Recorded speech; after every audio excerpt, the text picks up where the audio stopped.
कि कैसे अगर सदगुरु के रूप में तो जहाँ बाबा हरदेव सिंह जी हम सब के साथ उस तरह अपना सिखलाई को शेयर करते थे। एक अगर पारिवारिक बात भी करें तो जहाँ एक अगर पिता होते हैं तो वो अपने बच्चों को उस तरह प्रायोरिटी दे रहे होते हैं। पर यहाँ दासी इतनी लकी थी कि पिता ने हमेशा सत्संग को बच्चों से भी ऊपर का दर्जा दिया है।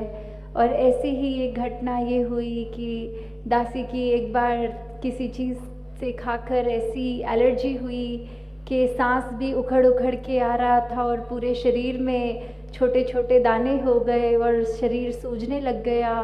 और उसी समय ये डॉक्टर को घर पे बुलाकर, जहाँ डॉक्टर ने कहा कि हॉस्पिटल में एडमिट करना पड़ेगा। उम्र भी दासी की छोटी ही होगी, कोई 5वीं 6वीं कक्षा में होगी दासी। तो जहाँ वो ऐसी घड़ी आ रही थी और डॉक्टर कह रहे थे कि जल्दी से जल्दी एडमिट करो, वहीं सत्संग का भी समय हो रहा था। और एक पिता का दिल जहाँ वो बच्चे के लिए अपने होता है, वहीं ये कहते हुए सविंदर माता जी को कि सत्संग का समय हो रहा है, दास सत्संग पे जा रहा है, आप बच्ची को हॉस्पिटल लेके जाइए।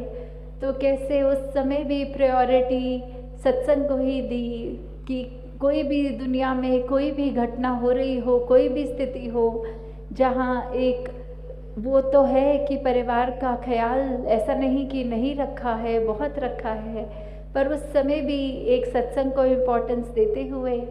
और जैसे ही माता जी दासी को हॉस्पिटल लेके गए हैं तो 1 घंटा एडमिट होने के बाद दासी के पास बैठे और फिर कहते कि अभी सत्संग 1 घंटे की और है, दासी भी होकर आती है और फिर वापस हॉस्पिटल आती है। तो कैसे उस समय भी यही शिक्षा रही और वही दासी चाहेगी हर घर में भी ये शिक्षा रहे कि कोई भी स्थिति हो, परिवार को भी ये मोटिवेशन रखनी है कि आगे होके ये सत्संग माँ यही सबसे इम्पोर्टेंट है, सेवा सुमिरन ही सबसे इम्पोर्टेंट है।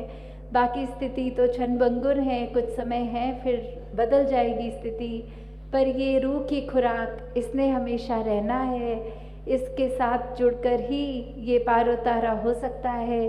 तो ये शिक्षाएं जो हर पल से मिशन में रही हैं कि ये ब्रह्म ज्ञान, ये निरंकार, हम इसी के साथ जुड़ते चले जाएं और अपने जीवन को संवार लें। सत्संगत जी, धन्यवाद जी।